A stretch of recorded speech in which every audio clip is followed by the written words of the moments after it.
Hello दोस्तों, मैं हूं मोहितरान गुप्ता और मैं स्वागत करता हूं आपके अपने यूट्यूब चैनल पर मैग असाइलम, जो कि 12 सीबीएसई बोर्ड इकोनॉमिक्स के सारे टॉपिक्स कवर करेगा। तो चलिए शुरू करते हैं। हेलो दोस्तों, कैसे हैं सभी? उम्मीद करता हूं अच्छे हैं। अच्छा वक्त बीत रहा होगा आपके कोरोना क्वारंटाइन में। अब ये चलता रहेगा, आप अपना ख्याल रखिए, घर पे रहिए, सेफ रहिए। हमें अपनी स्टडीज़ आगे बढ़ानी है, तो मैं आज से आपके स्टडीज़ में एक और चैनल स्टार्ट कर रहा हूँ जिसमें हम 12th क्लास की इकोनॉमिक्स के बारे में पढ़ेंगे। अब बात ये आती है कि हमें बहुत अच्छे से पता है कि हमने 11th क्लास में इकोनॉमिक्स को 2 पार्ट में डिवाइड कर दिया गया था, जिसमें हमने स्टैटिस्टिक्स पढ़ा था और पढ़ा था माइक्रो इकोनॉमिक्स हमने पढ़ लिया था, है ना। अब 12th में हमें क्या पढ़ना है? 12th में जो हमें पढ़ना है वो पढ़ना है मैक्रो इकोनॉमिक्स और इंडियन डेवलपमेंट। चलिए कुछ बातें हम जान लेते हैं। पहली वीडियो है, बेसिक बताना ज़रूरी है, कुछ एक्स्ट्रा नॉलेज और कुछ 11th के कुछ पॉइंट को रिवाइज कर लेते हैं, जिससे कि आगे मैक्रो इकोनॉमिक्स के पॉइंट्स अच्छे से समझ में आ जाए। अब बात ये करते हैं कि भाई मैं थोड़ा सा आपको जनरल नॉलेज की बताना चाहता हूँ, हालांकि इसका कोई फ़ायदा नहीं है पढ़ने का, लेकिन बताना चाहूँगा। पहले क्या होता था, आज से 2-3 साल पहले क्या होता था कि माइक्रो और मैक्रो दोनों एक साथ आती थी। ये 12th में आती थी। अब 11th में क्या आने लगी? 11th में आती थी इंडियन डेवलपमेंट और स्टैटिस्टिक्स। अब इन्होंने क्या करा कि माइक्रो को पहुंचा दी 11th में और इंडियन डेवलपमेंट को पहुंचा दी इधर। इसका रीज़न बहुत बड़ा है। लोगों ने सोचा भी कि भैया ऐसा क्यों कर दिया, मैक्रो तो साथ में चलनी चाहिए, तो अच्छे इनका कॉम्बिनेशन बहुत अच्छा है। माइक्रो अच्छे समझ में आती है, फिर मैक्रो भी अच्छे समझ में आती है ना। तो इसका सबसे बड़ा रीज़न मैं ये समझता हूँ कि शायद सीबीएसई को लगा कि मैक्रो जो है दोनों ही बड़े ही कॉम्प्लिकेटेड सब्जेक्ट्स हैं। अगर इसमें ट्रिकी क्वेश्चंस पूछ लिए गए तो फिर बहुत ज़्यादा कॉम्प्लिकेटेड हो जाता है। और सबसे ज़्यादा कंपार्टमेंट जो आती थी ना, वो दोनों के कॉम्बिनेशन से ही आती थी कंपार्टमेंट। तो सीबीएसई ने सोचा कि भैया इकोनॉमिक्स में कंपार्टमेंट क्यों आती है, जबकि ये तो बहुत पढ़ने में इंटरेस्टिंग सब्जेक्ट होता है। अब सीबीएसई ने क्वेश्चन का पैटर्न भी इजी कर दिया, लेकिन फिर इन्होंने फिर ये डिसाइड करा कि इंडियन डेवलपमेंट 11th की जो है 12th में रखी जाए और 12th की जो माइक्रो है वो 11th में रखी जाए, जिससे कि बर्डन बचे कम हो। और ये इंडियन डेवलपमेंट जो है टोटली मैं समझता हूँ हिस्टोरिकल बेसिस पर है। ये हिस्टोरिकल बेसिस पर है। मैं पहले फोकस करूँगा मैक्रो पर, तो ये कुछ रटने वाला भी हो जाता है, कुछ इजी भी है। 10th 9th का काफ़ी सारे टॉपिक्स इसमें आ जाते हैं, जैसे ग्लोबल वार्मिंग हो गया और बहुत सारे पॉइंट्स हैं, बच्चे जानते हैं, काफ़ी सारे पॉइंट्स हैं, है ना। तो काफ़ी इन्फ्लेशन हो गया, पॉवर्टी हो गया, तो ये काफ़ी सारे पॉइंट्स ऐसे हैं जो जानते हैं। तो अब हम स्टार्ट करते हैं मैक्रो इकोनॉमिक्स के बारे में। अब मैक्रो इकोनॉमिक्स को मैं फर्स्ट चैप्टर स्टार्ट नहीं करना चाहूँगा आज, उसके पॉइंट स्टार्ट नहीं करना चाहूँगा। मैं थोड़ा सा रिवाइज करवाना चाहूँगा कि हमने 11th में कुछ पॉइंट्स पढ़े थे फर्स्ट चैप्टर में, थोड़ा सा मैक्रो के लिए भी इधर पढ़ लेते हैं। इकोनॉमी क्या होता है सबसे पहली बात, और इकोनॉमिक्स क्या होता है, इन दोनों में डिफरेंस पता होना ज़रूरी है। मैं ज़्यादा डिटेल में नहीं पढ़ाऊँगा, हमें सिर्फ रिविजन टाइप करना है। इकोनॉमी जब हमने पढ़ा था तो मैंने इकोनॉमी के बारे में बताया था कि एक सिस्टम होता है। क्या होता है? सिस्टम। जिस सिस्टम के अंदर लोग, जो पीपल होते हैं, वो अर्न करते हैं फॉर देयर लिवलीहुड या सरवाइव करते हैं, है ना। समझे? मैं इसको बहुत इजी वे में समझाता हूँ कि कोई भी इकोनॉमी क्या है, कोई भी सिस्टम है। अब मैं इसका बड़ा सीधा एग्जांपल देता हूँ कि आज के ज़माने में, पहले हम जब न्यूज़ देखते थे, डिबेट्स होती थी, तो इंडिया एक ऐसी कंट्री है, पाकिस्तान एक ऐसी कंट्री है, चाइना एक ऐसी कंट्री है। पहले वर्ड यूज़ होता है कंट्री, लेकिन आजकल कंट्री वर्ड थोड़ा कम यूज़ करते हैं, आजकल वर्ड यूज़ करते हैं इकोनॉमी। तो कहने का मतलब हर कंट्री अपने आप में एक सिस्टम रखती है, हर कंट्री अपने आप में एक सिस्टम से चलती है। जैसे इंडिया का सिस्टम अलग है, इंडिया में ज़्यादातर जो चलती है वो प्राइम मिनिस्टर की चलती है, अमेरिका में प्रेसिडेंट की चलती है। तो और कुछ देश ऐसे हैं जिधर डिक्टेटरशिप चलती है। अब इंडिया क्या है, डेमोक्रेटिक कंट्री है। कुछ कंट्रीज ऐसी जो डेमोक्रेटिक नहीं है ना, इधर फ्रीडम दी गई है बहुत सारे लोगों को, बहुत सारे राइट्स दिए गए, कई सारी कंट्रीज में नहीं है ऐसा। तो मतलब हर कंट्री का अपने रूल्स और रेगुलेशन है, हर कंट्री के अपने लॉज हैं, हर कंट्री का अपने देश को चलाने का तरीका है। तो उस तरीके को एक सिस्टम बोला जाता है जिसके अंदर लोग रहते हैं। अब जैसे इंडिया है, इंडिया का अपना सिस्टम है, कॉन्स्टिट्यूशन है, अपना लॉ है, इसके इंडिया के अंदर लोग रहते हैं। इस सिस्टम के अंदर रहते हुए लोग क्यों रह रहे हैं भाई, लोग क्यों जी रहे हैं, अपने ज़िंदगी गुजारा करने के लिए।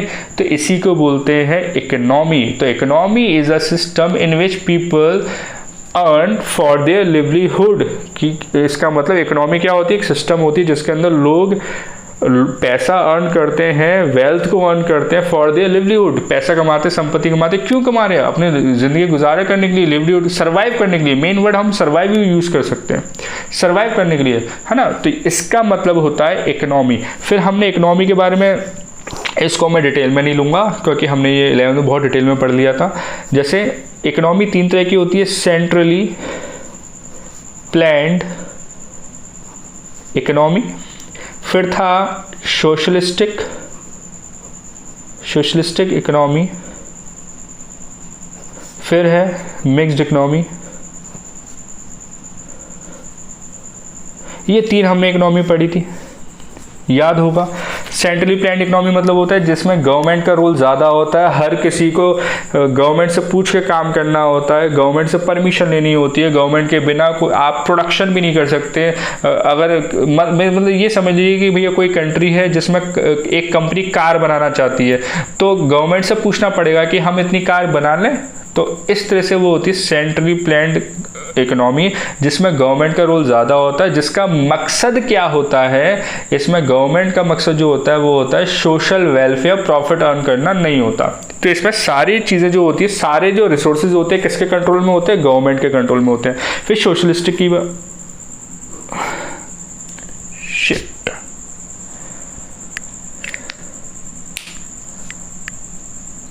इकोनॉमी 3 तरह की होती है, एक होती है सेंट्रली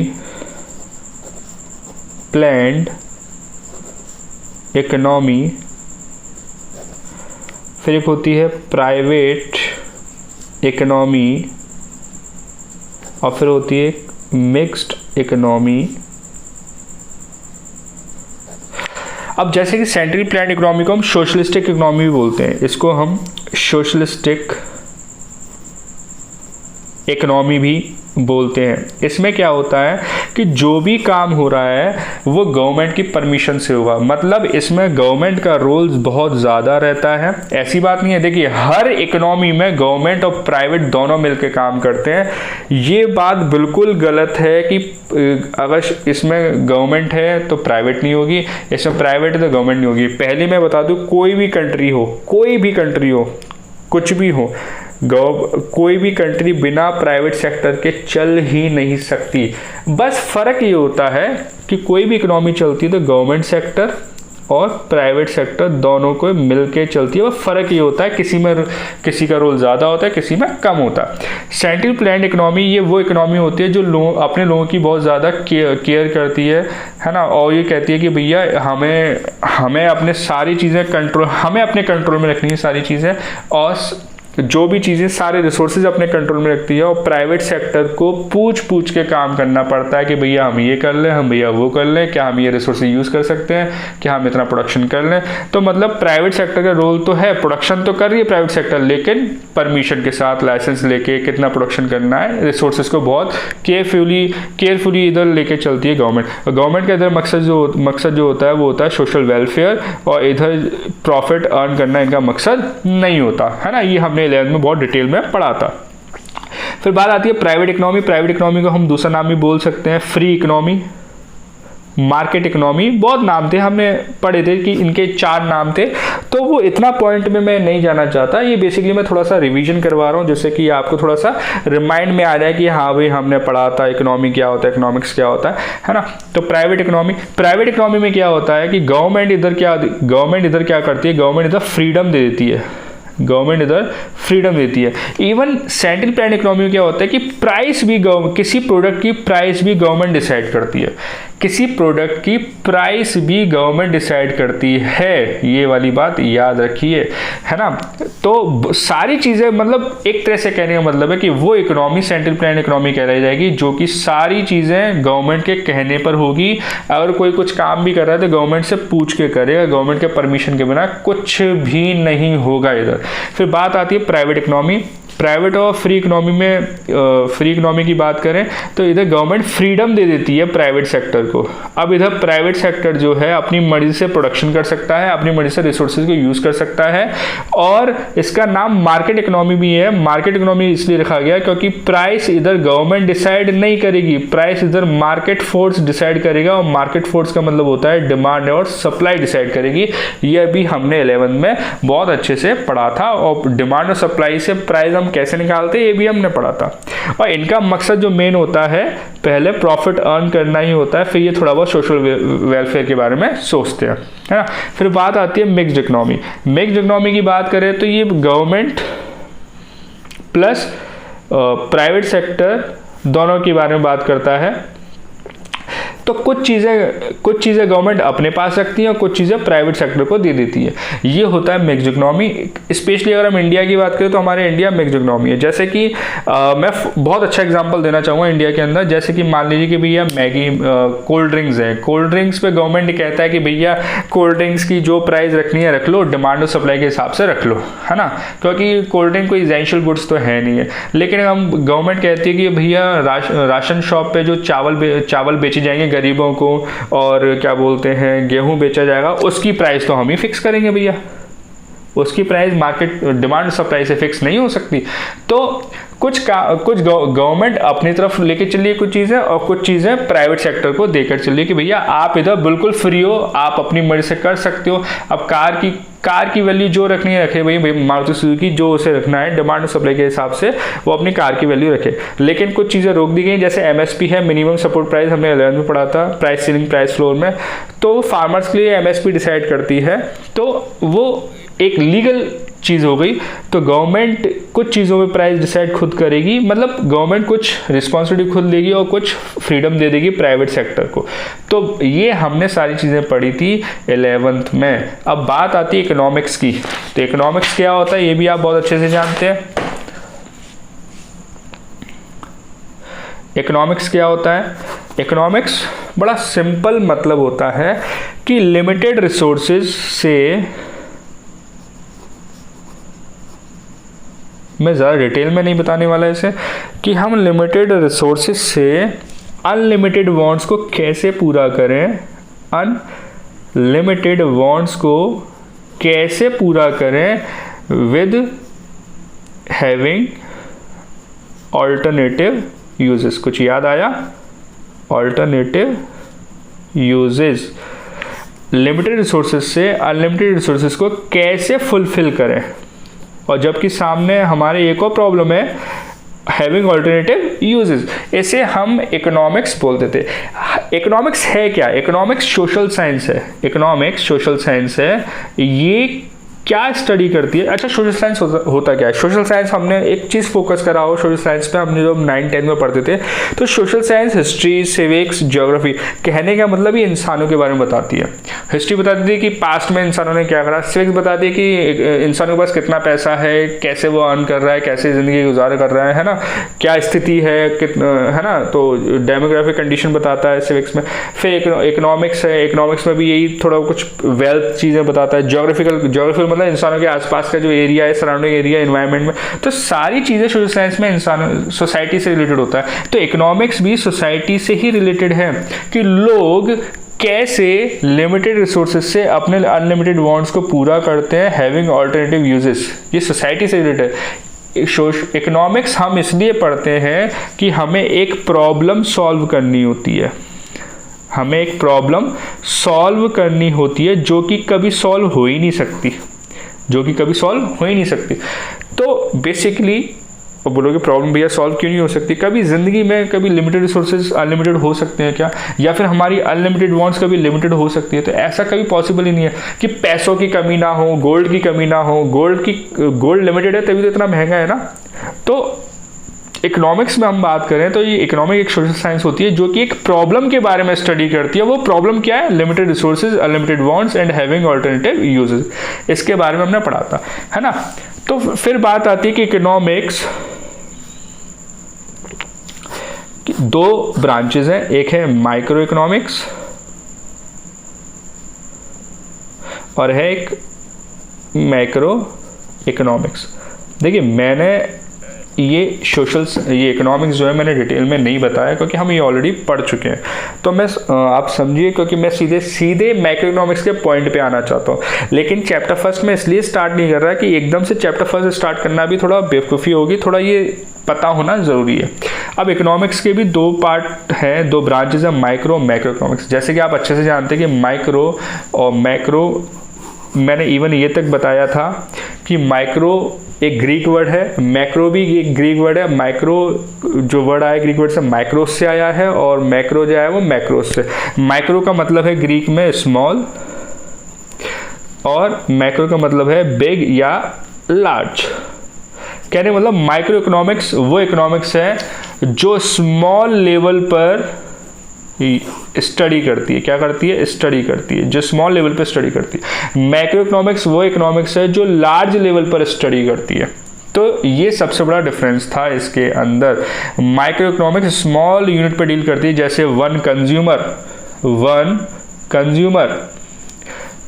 वन प्रोड्यूसर, या फिर ग्रुप ऑफ कंज्यूमर, या फिर ग्रुप ऑफ प्रोड्यूसर, या फर्म, एक फर्म की बात करिए।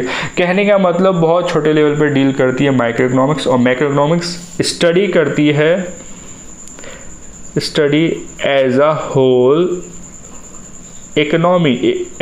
इकोनॉमी स्टडी करती है, ठीक है। तो अब मैक्रो इकोनॉमिक्स में भी हमने 11 में बहुत अच्छे से पढ़ा था। बोले भैया आप ऐसे ही बोलते जा रहे हो कि बहुत अच्छे से पढ़ाता, बहुत अच्छे से पढ़ाता। इवन आप, मैं श्योरली बता रहा हूँ, जब आप मैक्रो इकोनॉमिक्स की बुक ओपन करोगे ना तो रिनाउंड लेवल बुक्स हैं जिन्होंने ये बताया भी नहीं है ना, क्योंकि उनको पता है कि भैया हम ये माइक्रो में बता चुके हैं तो मैक्रो में बताने की जरूरत नहीं है। मैं एज अ रिविजन के तौर पर इसे ले रहा हूँ। तो मैक्रो में सबसे बड़ा डिफरेंस क्या था कि ये डिमांड एंड सप्लाई में डील करता है। इसके टूल्स डिमांड और सप्लाई है और इसके टूल्स थे एग्रीगेट डिमांड और एग्रीगेट सप्लाई। बहुत बड़ा रोल है इनका मैक्रो इकोनॉमिक्स में, याद रखिएगा, है ना। फिर इसका एक और नाम था, अदर नेम क्या था? प्राइस थ्योरी था। इसका नाम क्या था? इनकम थ्योरी, है ना, अनएम्प्लॉयमेंट थ्योरी। तो ये एम्प्लॉयमेंट थ्योरी, है ना, ये सारे इनके नाम थे, है ना। जब माइक्रो इकोनॉमिक्स पढ़ते हैं तो माइक्रो इकोनॉमिक्स साइलेंट होनी चाहिए, है ना, इसके अंदर कोई चेंजेस नहीं आने चाहिए। जब मैक्रो इकोनॉमिक्स पढ़ते हैं तो इसमें कोई चेंजेस नहीं आने चाहिए। तो ये हमने सारे पॉइंट्स पढ़े थे। और भी डिफरेंसेस थे, जैसे कि फॉर एग्जाम्पल मान के चलते हैं कि भैया ये किसके बारे में इसका मकसद क्या होता है? इसका मकसद होता है कि प्राइस को डिटर्मिनेट करना और जो प्रोडक्शन के जो फैक्टर है उन्हें डिटर्मिनेट करना, है ना। इस प्राइस को पता लगाना किसके जरिए? डिमांड एंड सप्लाई के जरिए। ये माइक्रो इकोनॉमिक्स का ऑब्जेक्टिव होता है, प्राइस का पता लगाना। इसलिए इसका दूसरा नाम रखा गया प्राइस थ्योरी या थ्योरी ऑफ प्राइस। इसका मकसद क्या होता है? नेशनल इनकम के बारे में डिटर्मिनेट करना, एम्प्लॉयमेंट डिटर्मिनेट करना, अनएम्प्लॉयमेंट डिटर्मिनेट करना। तो ये इनकी भी ये इसका मकसद होता है, मैक्रो इकोनॉमिक्स का मकसद होता है ये पता करना। इसके बारे में हम स्टडी करते हैं क्योंकि नेशनल लेवल पे स्टडी करती है, एक इकोनॉमी लेवल पे स्टडी करती है। तो इसको हम ये बेसिक ये कुछ डिफरेंस है ना। तो अब बात करते हैं मैक्रो इकोनॉमिक्स की, है ना। तो मैक्रो इकोनॉमिक्स में हम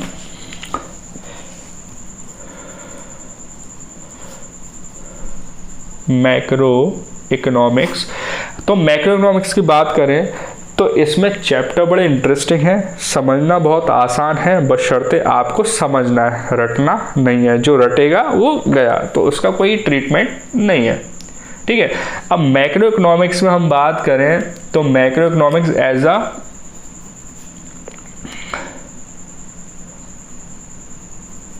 स्टडी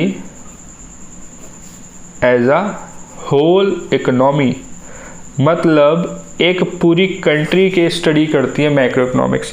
तो आप खुद सोच सकते हैं कि हम इसमें क्या पॉइंट पढ़ने वाले हैं। माइक्रो में हमने सिर्फ क्या पढ़ा था, डिमांड के डिटर्मिनेंट्स पढ़े थे, डिमांड के पॉइंट्स पढ़े थे, डिमांड के एलिमेंट्स पढ़े थे, सप्लाई के एलिमेंट्स पढ़े थे और इंट्रोडक्शन पढ़ा था। लेकिन इधर हम पढ़ने वाले हैं मैक्रो इकोनॉमिक्स। ये इकोनॉमिक्स बहुत काम की है आगे चल के, तो इसके बारे में हमें स्टडी करनी है। Macro economics study as a whole economy, मतलब पूरी इकोनॉमी के बारे में स्टडी करती है, जैसे कि नेशनल इनकम, जीडीपी, है ना। इवन हम इसके अंदर ये तक पढ़ेंगे मनी सप्लाई। मनी सप्लाई का मतलब समझते हो कि एक पर्टिकुलर टाइम पे लोगों के पास कितना पैसा होल्ड करके रखे हैं। मतलब आप खुद सोचिए कि इसके पॉइंट कितने खतरनाक है ना। मतलब मज़ा आता है, अभी आपको इतना डिटेल में नहीं पढ़ना, आपके लिए तो बहुत ईजी है, लेकिन आप खुद सोचिए कि मैक्रो इकोनॉमिक्स का हम इसके अंदर क्या चीज़ कैलकुलेट कर रहे हैं कि एक पर्टिकुलर टाइम पर लोगों के पूरी इंडिया के लोगों के पास, मतलब 135 करोड़ लोगों के पास एक पर्टिकुलर टाइम पर इन हैंड कितना पैसा है, मनी सप्लाई। मतलब हमें ऐसे पॉइंट्स भी पढ़ने हैं। तो जीडीपी क्या होता है, नेशनल इनकम क्या होता है, तो ये सारी चीज़ें हमें इसके अंदर पढ़नी है, जो कि काफ़ी इंटरेस्टिंग है। तो हम इसके बारे में अगली वीडियो से स्टार्ट करेंगे, फर्स्ट चैप्टर से स्टार्ट करेंगे, पॉइंट वाइज हम इसको पढ़ेंगे। तो चलिए फिर मिलते हैं अगली वीडियो में, बाय।